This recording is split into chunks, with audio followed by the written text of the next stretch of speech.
আসসালামু আলাইকুম। আমরা এখন মেট্রো রেলে উঠতেছি। ট্রেনটি চলে আসছে, আপনারা দেখতেছেন।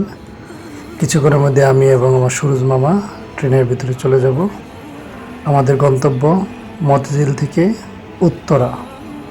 তো বন্ধুরা, যারা মেট্রো রেলে চড়তে চান, আমার এই মামার মতন উঠে হাসি খুশি থাকতে পারবেন, কারণ এটার ভিতরে খুব মজার মানুষের গল্প শুনতে পারবেন, পাশাপাশি জানালা দিয়ে আপনারা মনোমুগ্ধকর ঢাকা শহরের ঐতিহ্য সৌন্দর্য উপভোগ করতে পারবেন। তো এরকমই একটি সৌন্দর্য এখন আপনারা দেখতেছেন। আমরা দেখতে পাচ্ছি যে ঢাকা শহর কতটা বর্তমানে সবুজে অরণ্য, যদিও গাছপালা তেমন একটা নাই, মাঝে মাঝে তেমন এই জায়গাটা ফাঁকা আছে, বাট মাঝে মধ্যে কিন্তু অনেক অনেক গাছগাছালি দেখা যাচ্ছে। এই যে যেমন এই জায়গাটায় দেখেন সবুজ অরণ্য, এরকম অনেক কিছু আপনার যখন মেট্রো রেলে উঠবেন দেখতে পারবেন। সকলকে ধন্যবাদ। আজকে এই পর্যন্তই। আল্লাহ হাফেজ। আসসালামু আলাইকুম।